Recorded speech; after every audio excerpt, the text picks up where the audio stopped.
Okay. Well, hello, everybody, and welcome to the Series 10 in the QIAT series using QIAT resources. My name is Scott Marfilius, and just to give you a little bit of background about myself, first of all, I'm coming from rainy Wisconsin today, but we finally did get out of winter. In addition to that, though, my background is in special education, initially working in the classroom with students with more severe, profound cognitive disabilities and physical disabilities. And so I began many years ago in the 80s with adapting the computer, keyboards and stuff like that. Then I also worked with students with learning disabilities at the middle school level. And then after 7.5 years in the classroom, I worked district-wide in a large urban district, heading up our assistive technology team in Wisconsin here. And at the time, we had 166 buildings in the district. And for the last few years, I've been working as an independent consultant. And I'm fortunate enough to be co-presenting today with Joy. So Joy, if you'd like to introduce yourself.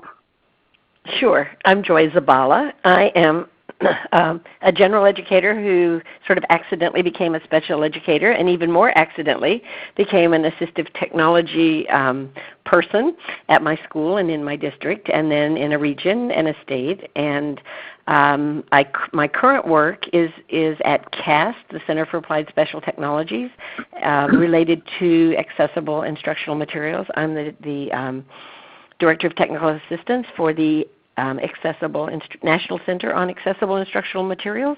And as I was looking over the list of participants, it was sort of exciting because I realized that if Chuck and I lost our voices, that there are several people on this list that Tara could just give you the mic and you could just head right out. So we're delighted to have you with us, and off we go. This will be things that many of you know about and hopefully will be new to some of you as well. So Scott, take it away. Okay. So Joy, you must have been doing a lot of webinars with Chuck recently. Did I say Chuck? Yeah, but that's not a problem at all. Okay. So just to let everyone know, we have a couple polls up front here. So if you could be watching your screen, we're going to be going into the first poll, that AbleNet likes to know just, who you are, so what your current role is. So if you could just quickly fill that out and click on Submit, that would be great.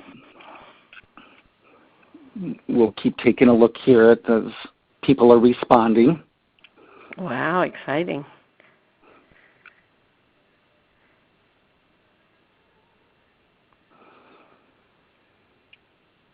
It's always good to see a mix. So from administrators, lots of assistive technologists, as you guys can see the results as well, and lots of speech pathologists and others. I think we all, and I know many times we can all choose additional boxes and stuff like that, but it looks like the voting has pretty much stopped. So yeah, we'll wait just a couple more seconds then.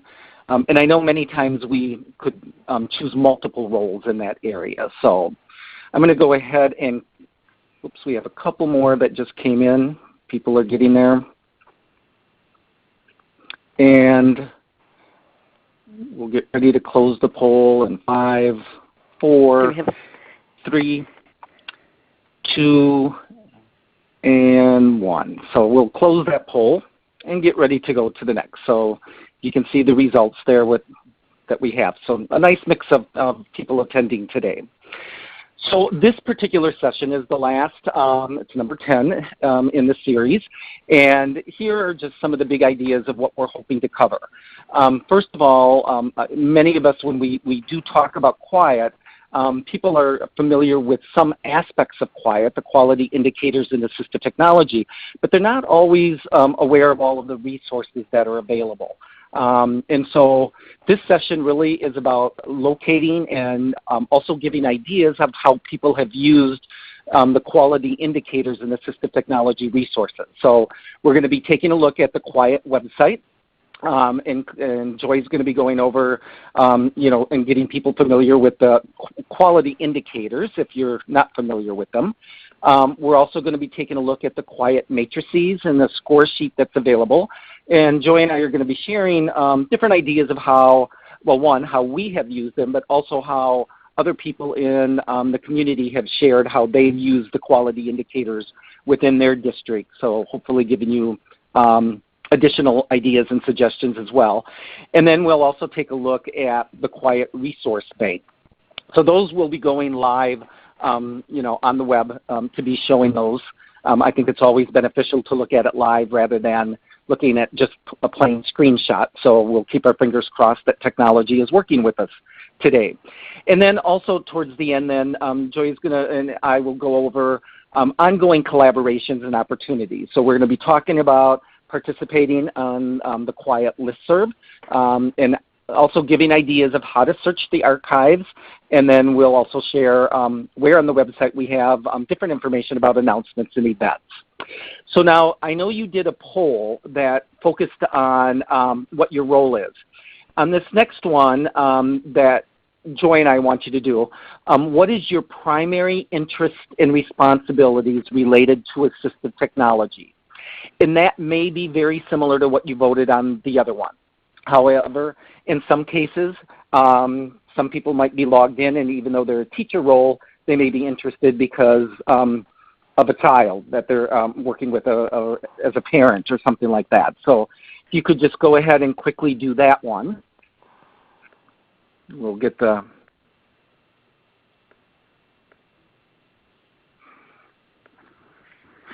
And one of the things I just noticed is you can click more than one. Maybe everybody already knew that, but I didn't. So I clicked 2 that time, and it actually worked. Oh, good for you. I did not know that either. Okay. Well, that's great then. So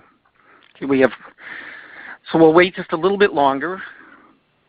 We have 47. So what's great now is that we see now that there's consumers and family members as well. So wonderful. That was the only thing that bothered me at the very beginning is we had no consumers and no family members. So it's good to see that.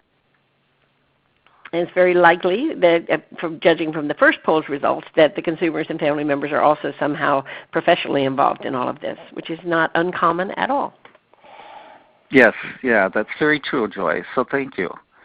So we'll wait just a couple more seconds, and we'll just start to do the countdown. So 5, we'll go 4, 3, 2, 1, and I'll close that poll. And as we said, and as you can see there, we have a nice varied mix of background. So that's great.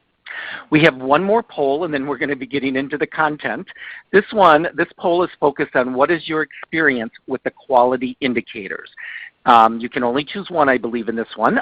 Either 1, you're familiar and you are using them. 2, you're helping others use them, and we assume, obviously, then that you're familiar if you're helping others use them. You may be familiar. You may be familiar with them, but not using them, or not familiar with them at all. So if you could go ahead and make a choice and submit, then we'll get ready to get on to the content of the session for the day. So that's great. Thank you guys for being there and responding right away. And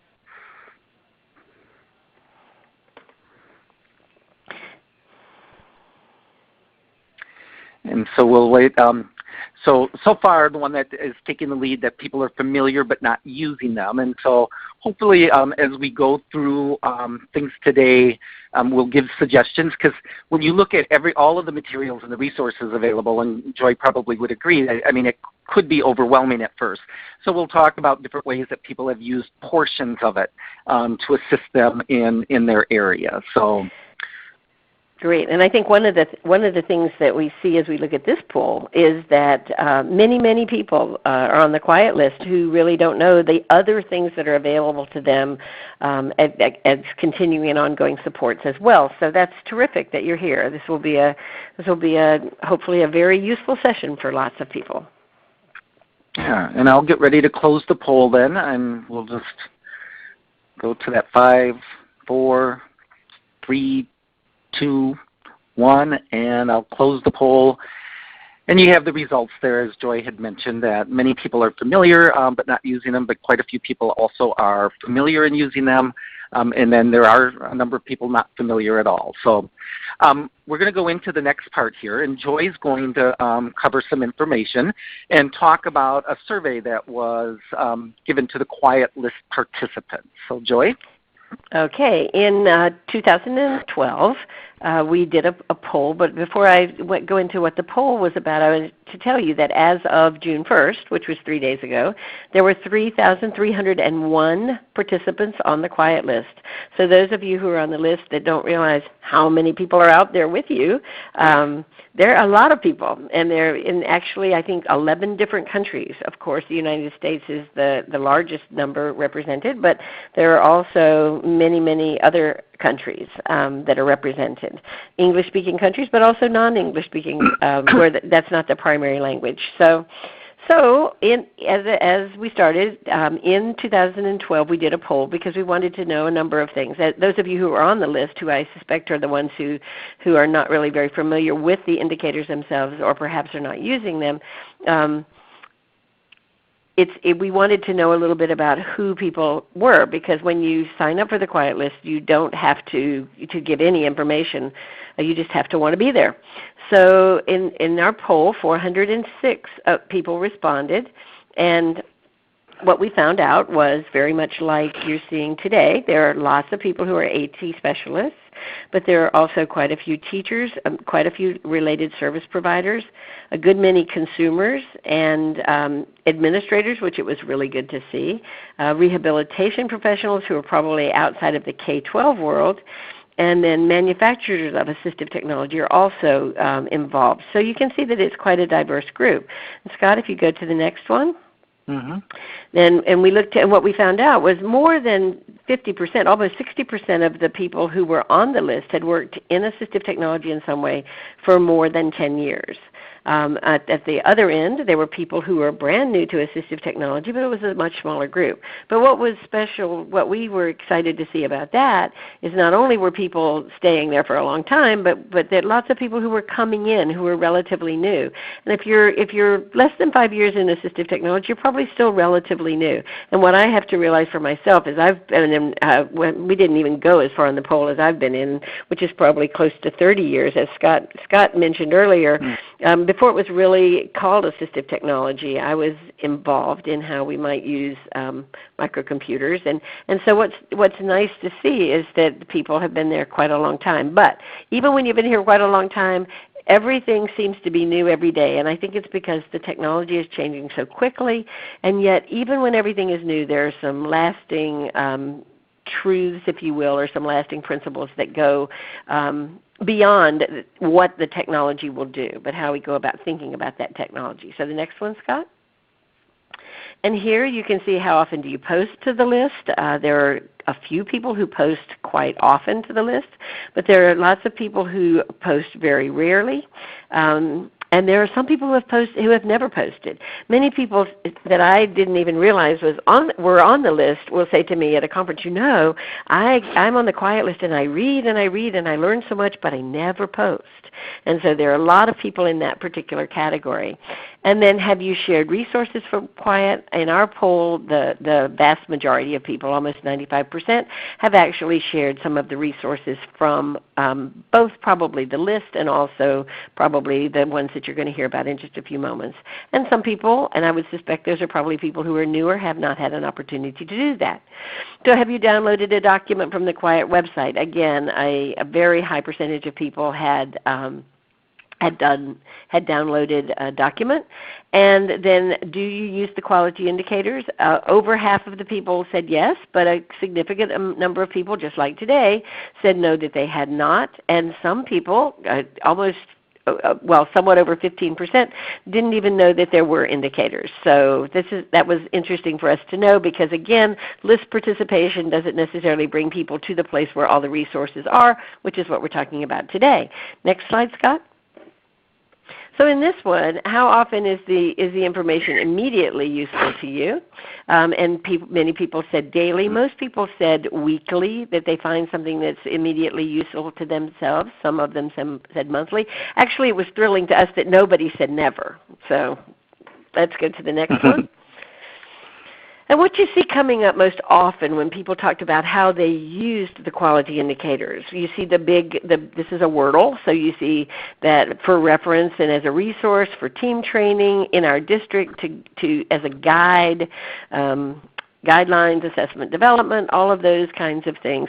What's interesting is that you see teaching is a little tiny, and I think that probably if we did this again today, we would see a lot more of that, because in fact, yesterday I noticed, because I'm the manager of the list, and yesterday, so I get a message every time someone joins the list.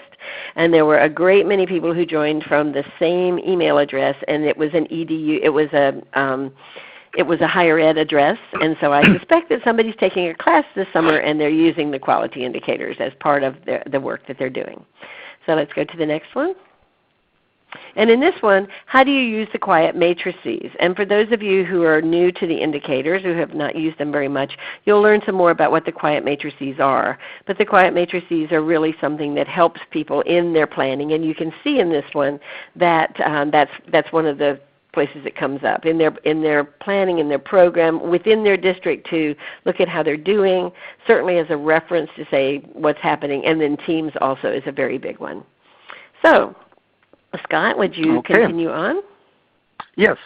So now we're actually going to be going live to the web now. And so there's a couple things that I just want to mention. I want to remind everybody, if you do have questions, we will offer time at the very end of the session for it. But if there's a question that comes up as we go along here on the web, please do type it into the chat window.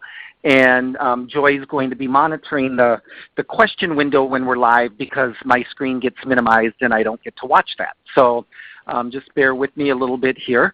I'm going to go forward one more slide. So the website, what you're going to see are these tabs that are located on the website. And so as I go to share my desktop, just bear with me while things change. Here you are. Okay, I'm glad that you see it. Now, what we want to remind everyone, the website that you want to use is QIAT.org. Once I get ready to click return, you're going to see that there is a different URL in there because it's hosted on a different website. But we try to get everyone to be citing QIAT.org as the actual link to the website, because we're never sure in the future where the website might be hosted. So all what you have to do is remember QIAT.org. The home page is the first page that we're looking at, and you see the tabs that are across the top. Up at the very top, you do have a link that will take you to an email address that is shared by the leadership team. So if there's ever any time a question that people have in regards to stuff that might be either going on the list or something on the website, you can certainly use that. There's the site map and, of course, the ability to change the text size. And Scott, I think we can see your cursor, so if you move it around, we'll be able to see your cursor moving if you want to talk about a particular place. Okay, perfect. Sort of little, but it's there. Okay. The reading glasses have to come out. Just to let everybody know, the main part on the left-hand side of the home page pretty much stays the same, just talking about QIAT and where it began. But on the right-hand side in the light blue is where we do post updated information. So obviously you're seeing information about the QIAT webinars, you're seeing about the Series 10. And then when we get to the resource section, whenever anybody submits a document to be posted, I usually try to list here to something that's very recent. And then I'm going to go to the very bottom and also let people know that, and this is on every page, and I'm not going to scroll on every page to the bottom, but here's another way that you can navigate the website. And so you can go directly to the links if you don't want to use the tabs up at the top.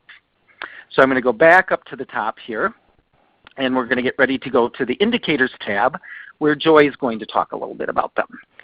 Yeah, and I wanted to say before I started that if anybody, I realize because I'm seeing the same thing, that Scott's desktop is quite small. If you want to make that full screen for yourself so that you can see it, you won't see the chat, but I don't think that really matters as much. You'll notice that in the lower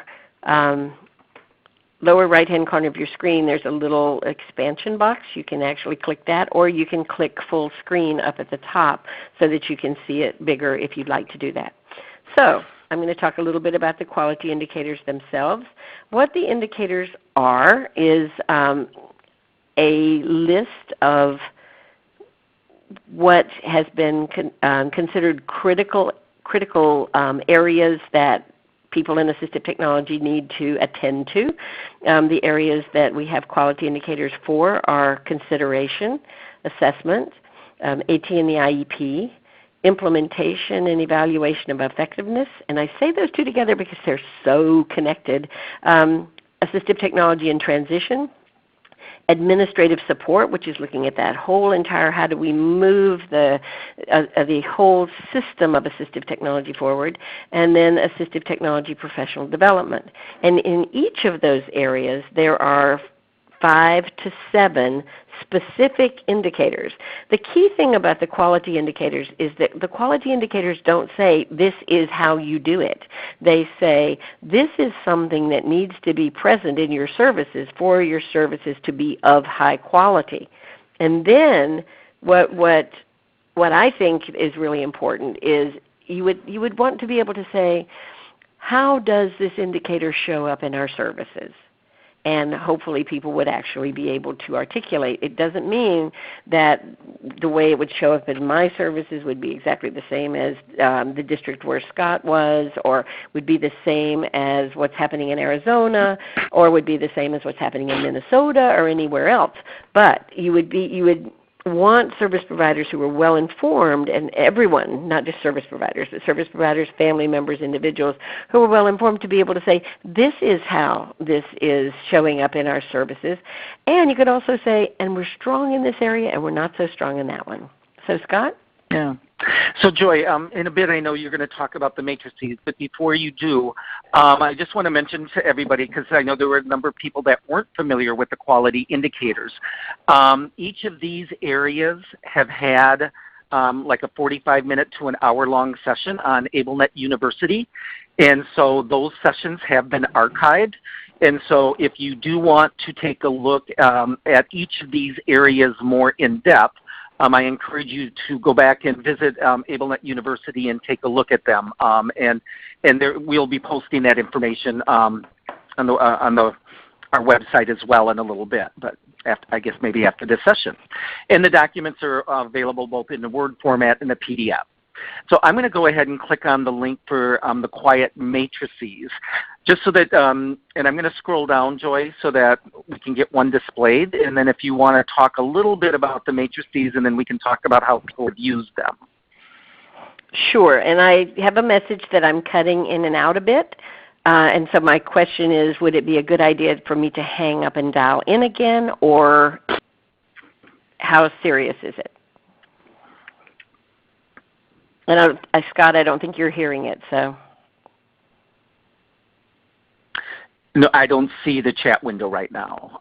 No, I'm asking, are you hearing me clearly? Oh, I'm hearing you clearly, yes. So maybe, Gloria, you could let me know what you think would be the best action. So what you see when you look at the matrices, this particular one is for consideration. What you see on the left-hand side is actually the quality indicator itself, where Scott's cursor is right now. And if you then, as you move across, the first description is unacceptable. And it's basically, since we're talking about consideration, the description is assistive technology is not considered for students with disabilities. Obviously, that's an unacceptable level of implementation. Then each step moves a bit more toward promising practices. So when you go all the way over to number 5, it's basically that systemically. That means not just when you as the assistive technology leader are there, but that routinely within the entity in which you work, that assistive technology is being considered for all students, and that the consideration is consistently based on the unique educational needs of the student. So that's the gold standard, if you will, of what it means to have to have assistive technology consideration take place. And the reason there are 5 steps is it's very unusual for any situation to say it's not happening and then boom, it's happening at a very high rate. So what the matrices are designed to do is to give you an opportunity to look at each quality indicator and say, where do we think we are now?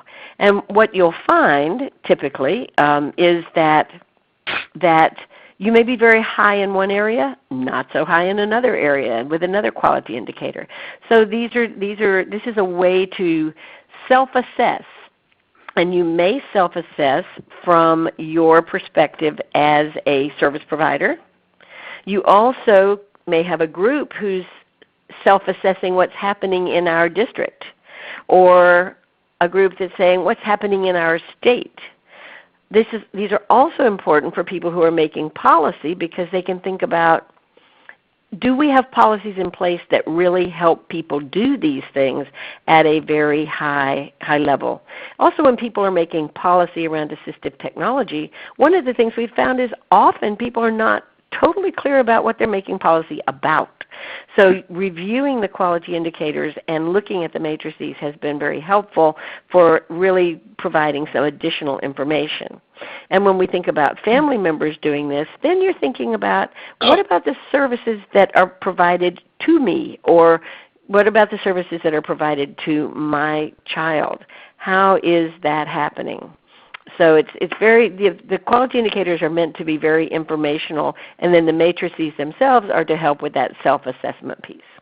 Yeah, and I think, Joy, to add at this point too, just from our experience, I know when I was working in a large urban district, we used the matrices and sent them out to every special education teacher in our district to get just a feel of where they saw the district as a whole in the area of, these 8 areas of assistive technology. As Joy had pointed out, sometimes it's different, the perspective based upon your role in the district, because it was very different from what the district-wide AT team thought where we were. So it's a handy way to use it. But what I also want to remind people, because it could be a daunting tool to use the matrices in all 8 areas. There's nothing saying that you need to use the matrices in all 8 areas. I have done sometimes when I do team training, we'll have, if the teams are coming back for multiple days of training, we'll have them go through each of the areas so that they can figure out what main area they want to focus on in the area of improvement for service delivery. But I've also sometimes have just gone and done workshops where maybe it's a 2-day workshop just on assistive technology assessment. So then I only use the matrices in the area for assessment. Same thing when it comes to implementation. I've done just technology implementation, and we might just use that matrices. So it doesn't have to be used in its entirety. You can pull out those sections, and it does give you. When we've had people report where they would use the matrices and have a team, score, and then in 2 years they reintroduce the matrices to the team or to whoever initially took it, and that they can actually show progress in different areas based upon the professional development that they provided. Anything else you want to mention, Joy? I think really what Scott has said is what's really important is really looking at what often a district or even a school will say the area we really want to work on right now is implementation or is consideration or whatever, and really dig deeply and focus a lot on that one particular area. The other thing I wanted to say about the matrices before we move on is that the number 5 is something that almost never happens, because what that means is it's consistently always happening everywhere all the time. That's what we're moving toward. But generally if someone says, oh yes, it's happening all the time, it may be that they really don't have a total picture of what's actually happening. So you want to be careful. Scott, I was wondering if you could actually show one of the lists of the not the matrices, but just the quality indicators themselves. If you have one that's downloaded that you could show. I can easily go to that. You mean here? Great. That's exactly what I mean. Okay. Yeah, I wanted to say just a little bit more, because the matrices are how you're thinking about how you're doing these things. But here are the quality indicators for implementation.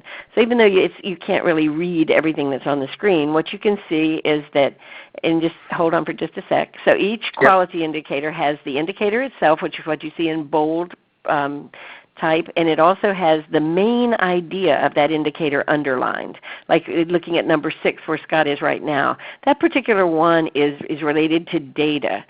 So it's talking about assessment data. When we implement, we base it on assessment data, but then we adjust what we do based on performance data. And then there's an intent statement that talks a little bit about, okay, so what does that mean? So those two things together are to assist with implementation. And so we'll go now to show you with a lot more tools that will assist with implementation and use of the indicators. So Scott? Okay, and I think one more tool I want to show on this page before we go to the other resources is that there is a QIAT Matrices score sheet that's available. And so this is just a handy, if you do use any of those matrices, again, you don't have to use all 8. If you do use them, this is a way to be able to just kind of put in your score to get an overall picture and have it be a little bit more condensed. And it was a handy tool that we had found helpful. So the next thing, we're going to briefly skip over the QIAT list, and Joy's going to come to that towards the end of this section. I want to go to the Resource tab. So I'm going to go to the Resource tab. There's a couple things that we want to share with you. First of all, up here at the top, there is a compiled list of resources for each of those 8 quality indicator areas. And this is a vast document that has a variety of websites, book materials.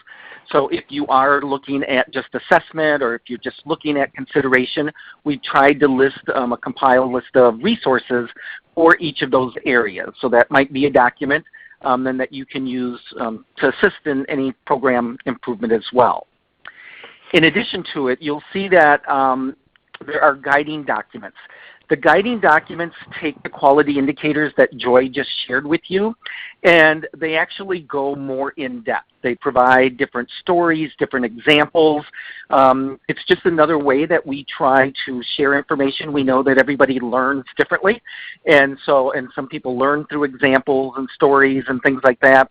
And so we've tried to take the guiding documents. They're anywhere, I think I looked from 7 to 10 pages in length on each of those quality indicator areas. So they take each of the ones that Joy just had shown us, but then give a more in-depth description of it. And then at the very bottom of this page is what we call QIAT in Action. And this is where there are some documents that have been posted that were developed at some summits that we've held where people would come together for a couple days and work on them. We've also taken them to different conferences. They have people work on them as well. And these essentially, they've kind of turned into like planning documents. And so and these might be just the tools that you might find useful as well. There's an administrator guide to effective technology leadership. So a handy tool for those of you that are looking at getting administrators to be on board and support. And we know how administration sometimes changes frequently in different districts and that. And it's a handy tool to be able to use to say, what as an administrator should I be doing? What should my teachers should be doing in assistive technology? What should the students be doing? So that might be a tool to use.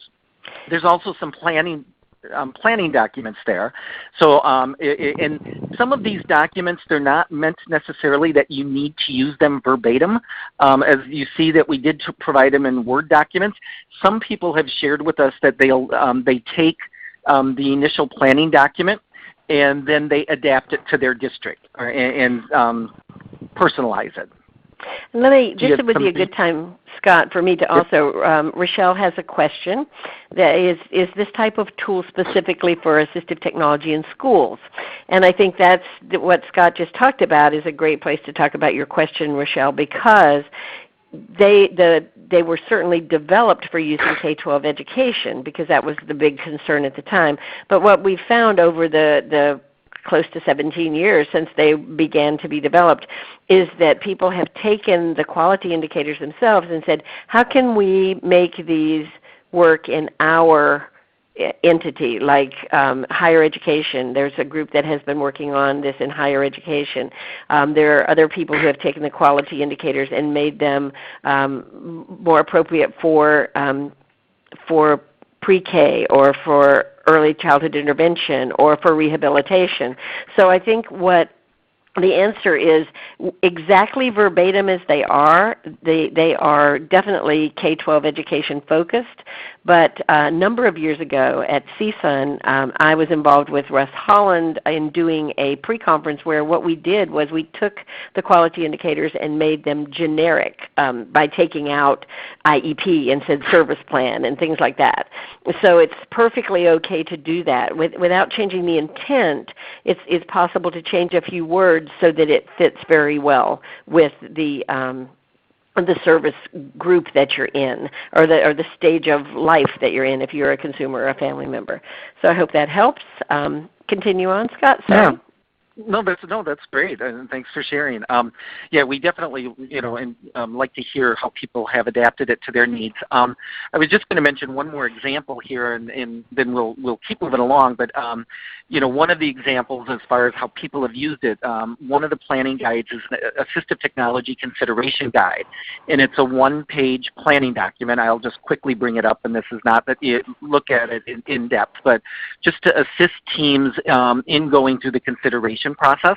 And all what I essentially wanted to share in this area is we had somebody from St. Charles Parish in Louisiana where they adopted the consideration guide. They obviously made it fit their district and stuff like that, but it's something that then they required every IEP team to use so that it was a systematic way that the team was making sure that they did consider assistive technology during the IEP meeting. So again, just a variation in ways that people have used the variety of forms. Also on the resource tab, over here on the right-hand side is a resource bank. These are documents that participants in the QIAT community have submitted to share with them. There's over 51 documents that are there. They're not documents that the QIAT leadership team looks and says, yes, we put it up there, no, we don't put it up there. Essentially, the resource bank is a way that we try to get people to post things here so that people don't post to the list and say, oh, I want one of those. Please send it to me too. And then 3,300 people just got the message that you want it also. But there's over currently 51 documents. They essentially fall into 4 different areas. There's things that are up there that are just tip sheets that people have shared on specific tools, such as using Notability app, using an audio permission LiveScribe form for getting consent. There's another category that is a list and comparisons of tools. So there's things like an iPad features chart that's up there that people have done. There's word prediction comparison charts that are available. There's another category that the material fall into that would be operating guidelines and procedures. So things that people have shared where assistive technology specialists and technology duties, in addition to responsibilities for parent-owned iPads, iPad district-owned devices. And then the 4th category would be just a variety of forms and worksheets that were designed for classrooms and teams. And people have shared an apps consideration form, an AT referral form, an iPad guiding question form. So there's a variety of things that are there. And then if you are interested in sharing, you'll see that there's always the link that takes you to the document and the description. But then also if you want to talk with whoever created that document and posted it, there's a link that you could email them directly. And then there is a link that you can go to if you have a document to submit, very simple thing to fill out. And then the last thing on this page is just that there's a useful link area. So these are just a variety of additional links, the Assistive Technology Industry Association, Closing the Gap, the Consents Bulletin, the Georgia Project for Assistive Technology. So there's a variety of additional links that will take you to a number of sites that we're familiar with that are doing a lot in the area. And Scott, yes. You just passed the, just to go back up just a little bit, there's a place, I saw it a second ago. Somewhere in there, we just passed quality indicators for higher education, or quality indicators right for, yes, quality indicators for assistive technology and post-secondary education. So someone asked about things being adapted for others. That would be an interesting place to see. Oh, perfect. Okay. Thank you, Joy. I'm going to scroll back up to the top, and then we just have a couple more tabs to go on, and then Joy's going to talk about the list. There is an announcements page where we try to make everybody aware of anytime that the QIAT group is either doing a workshop, or you'll see that this is where we've posted about the QIAT webinars as well. And I will have a link up here to the archived webinars that will take you to the AbleNet University site, so that if anybody wants to preview those, that'll get up in the next couple days as well. And then the last tab I want to talk about is just the About Us. So it talks a little bit about how the QIAT group got started. If anybody is interested in sharing information with their administration or team about QIAT, and you're looking for something short, on the right-hand side here, there is a 2-page fact sheet about QIAT that just kind of talks about what the group is, so that if you start referring to it, it's a handy, people might go, like, what is that? What do they do again? And the fact sheet might be a handy thing to be able to share with them. There's a link that will take you to the QIAT, or to a page that lists the QIAT leadership, the current QIAT leadership team that's on there, and then a link that you could go to email each of us. And then the last part, there is a link for partnerships that we've done. I'll just quickly go to that and just mention, a couple of them. As Joy had mentioned, the QIAT and post-secondary education. There's also a partnership with the NATE Network, and then the Assistive Technology Industry Association, which we have a partnership with, so that then members with our partnership get a discount on their registration to the conference. Isn't that correct, Joy?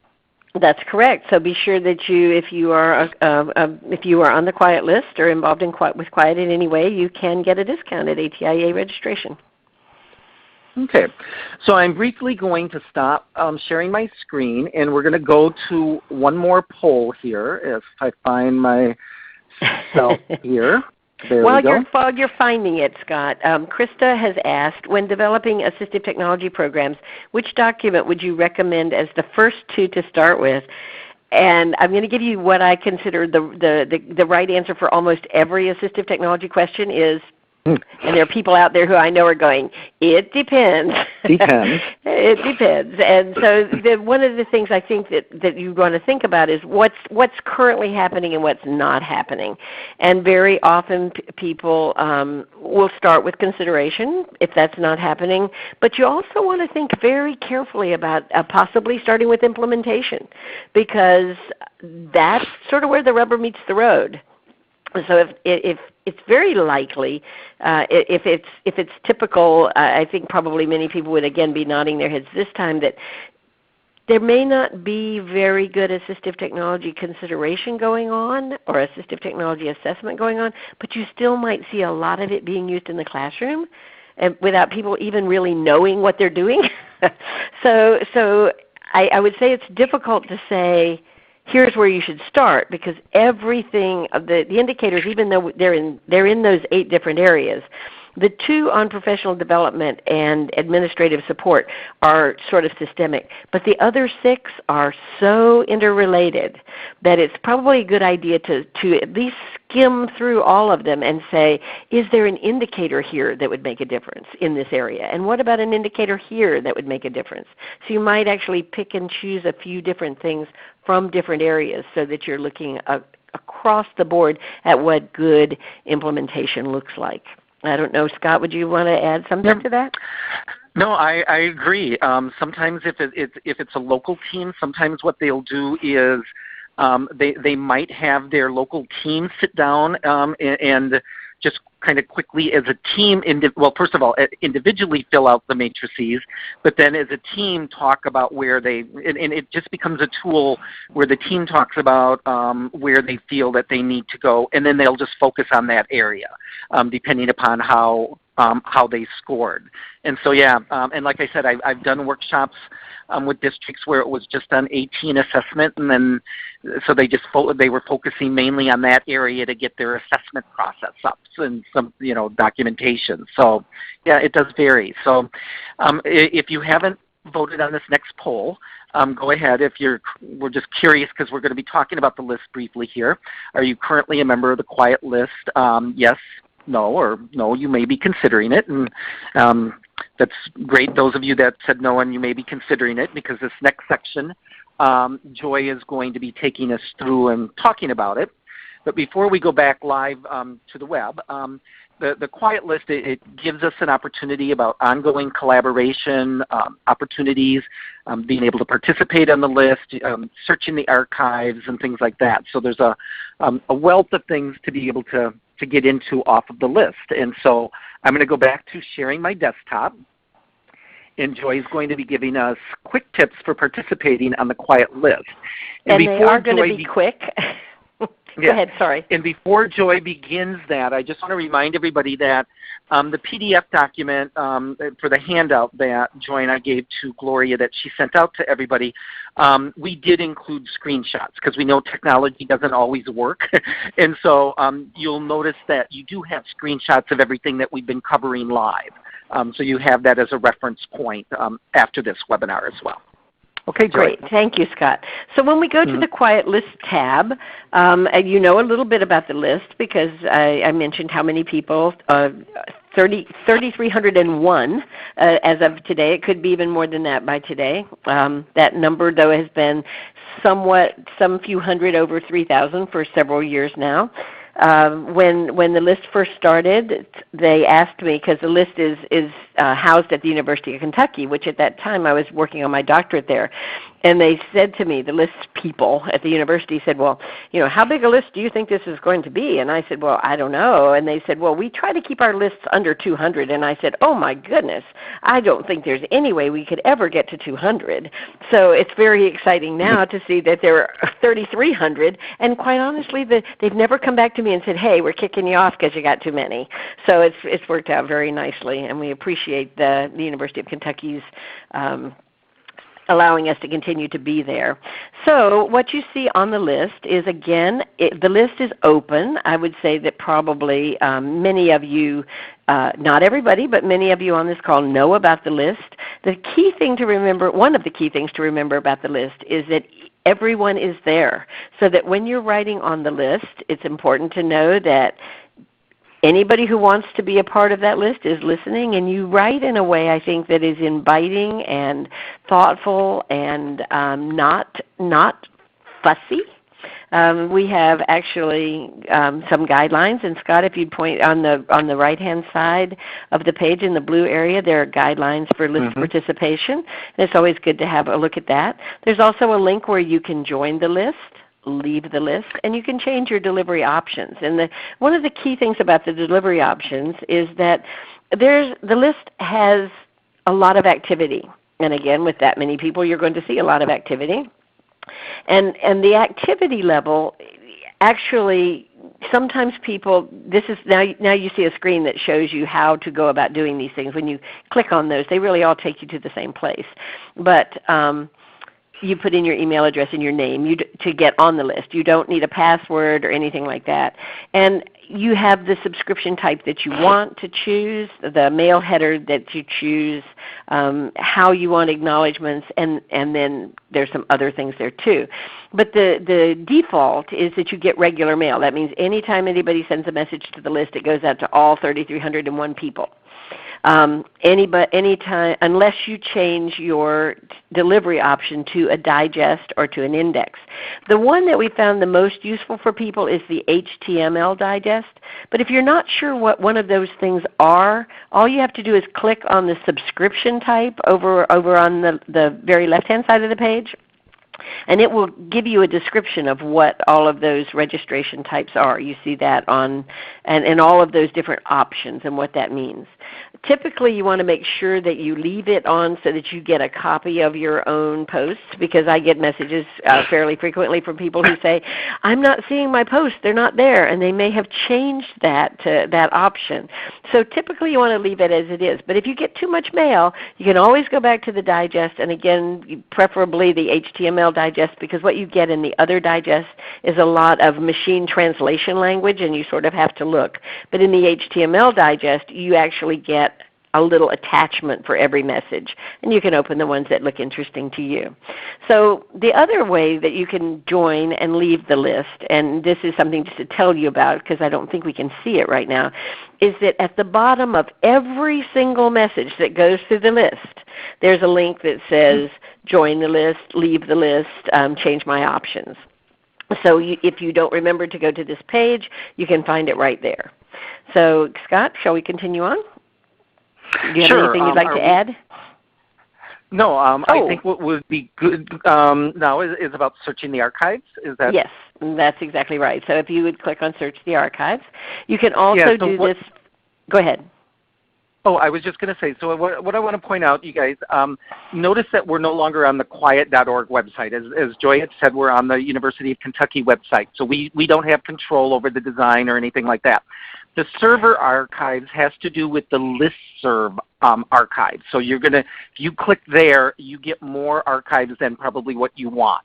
What you'll want to do is take a look at the QIAT home archives if you want to be searching the archives within QIAT.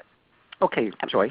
Yeah, and I wanted to tell you something else too. When we talk about that, how the mail is delivered to you, you can actually set it to no delivery, and you can go to this site and you can actually, like Scott, click on June week 1, and let's see what's been said in June week 1. So these are all the messages that have happened in the first list, in the first week of June. So if you hadn't gotten message delivered, or maybe you were going on vacation and you didn't want to have your inbox just loaded with messages from QIAT, wow, there have been a lot. This is what's happened so far in this particular week. So those of you who are thinking about joining, knowing that having an understanding of your delivery options is really a good thing. So let's talk about searching the archives. And at this point, you can look. Okay, could you go back to search the, yeah, that's good. It'll take us back to that same place, I think. Search the archives. Good. Actually, Scott, before you do this, could you go back to the other location and let me say something else about from the QIAT home? Yep, so at the very top, if you click on week 1 like we were on before,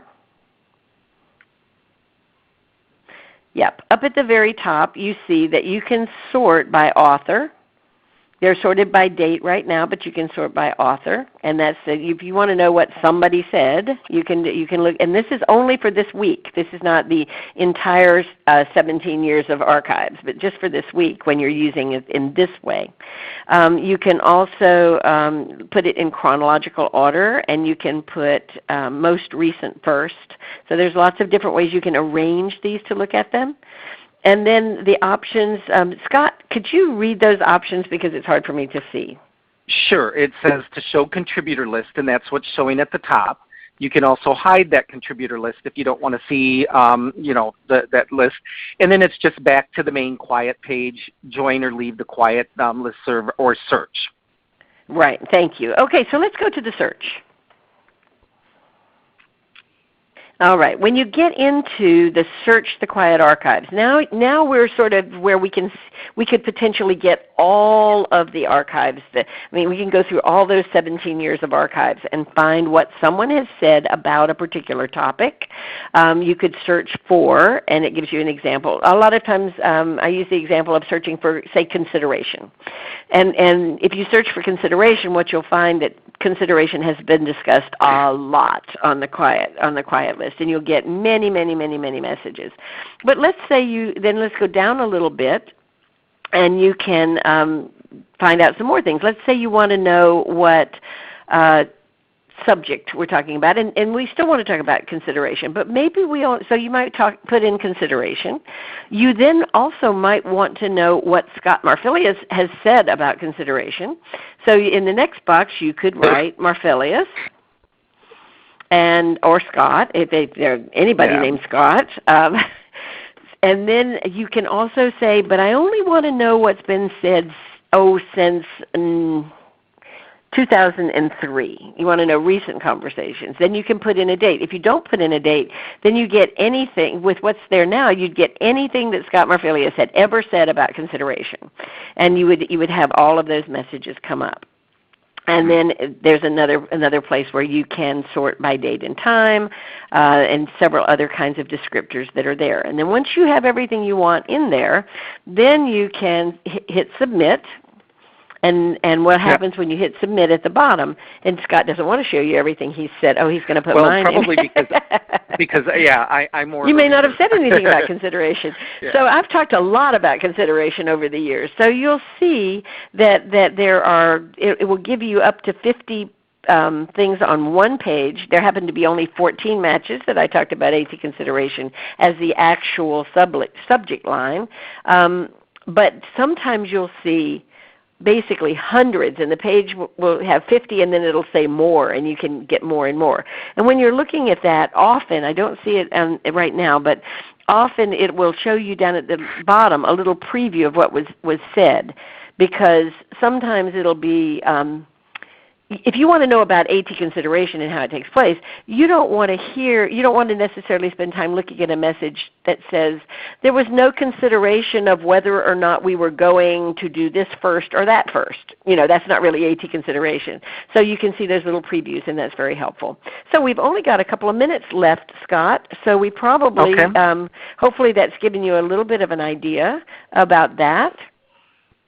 Yeah, and I guess then I'll go back to stop sharing my screen, and we'll get back to the tips that we did, and we'll get ready to do a summary. And so hopefully what we gave you guys today, a variety of strategies and tools that people have used for improving assistive technology practice, or tools that you can possibly choose to use and or adapt accordingly to help you.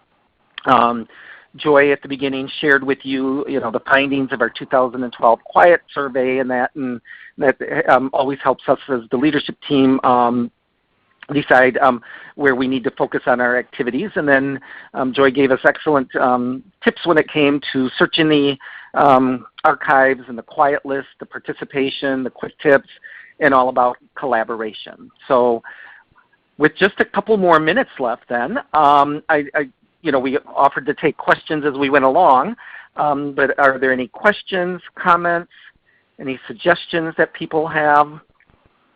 And I know that if we had another hour or two, it would be wonderful that there are many, many, many people on this list who could share many ways that they have used the indicators in some of these forms and how they've adapted and done things like that.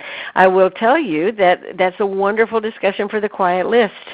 You can certainly follow up if you're on the QIAT list, or you can follow up by joining the QIAT list and say, so tell me some ways that you've used whatever you've seen today, and people will, I promise you they'll answer. One of my favorite, and I'm sort of talking so people can be asking questions right now if they wish, but one of the things that I found the most interesting, I was getting ready to do a session on the list and how it was working, and so I was looking at some of the kinds of things people were asking. And one person posted, I'm an early childhood teacher and I'm looking for a switch-operated birthday cake, so that a student who couldn't blow out the cake could hit the switch and the candles, which were really lights, would go on and off. And they described what they wanted. And I remember thinking, oh my gosh, there's, no, but you can't do a search for that exactly. So I thought, this is going to happen within 5 minutes. 2 different people have answered, and they've said, go to this catalog and look at this and this. There's a 12-inch one and a 8-inch one, and I like the 8-inch one better, and this is why. And I was just like, oh my gosh, this is so amazing. So you will find that these 3,301 people are remarkably willing to share, and as a community, remarkably well informed. And we hope that you'll have an opportunity to join us and be a part of that list.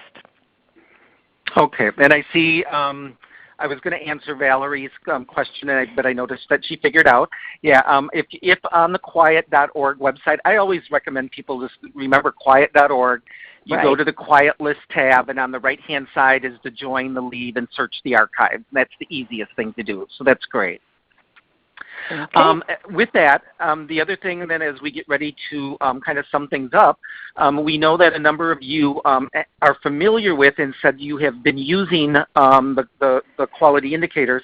As the QIAT leadership team, we are very much interested in having you share those stories with us. At the bottom of each of the slides is the leadership email in that. If you would like to, just share how you've used them within your district, we really would like to collect and archive that information and kind of condense it into, or compile it into one area, I guess that I would say. Anything else, Joy, you would like to say? No, other than thank you very much for being with us, and remember QIAT.org, and we are always just a fingertip away. Yeah, so just as a reminder, the session, this does conclude the 10th session of the QIAT webinar series. There will be a short survey that will appear on your screen after the meeting ends. And then again, we also thank AbleNet for hosting the series, and then they have information there if you have any additional questions. So thank you very much. And Joy, anything else you want to say before? No, I was just going to say thank you to AbleNet too for giving us this wonderful opportunity to really share with the broad community of people that come together around AbleNet's wonderful products to be able to share the quality indicators work so that people who didn't know about it would know more. And we are very happy that you were here, and thank you, Gloria, and everyone else. And thank you, Scott. It's always a pleasure to work with you. Likewise, Joy. And I'll get ready now to stop the meeting so that everyone can take their survey. And we thank you guys and enjoy the rest of the day.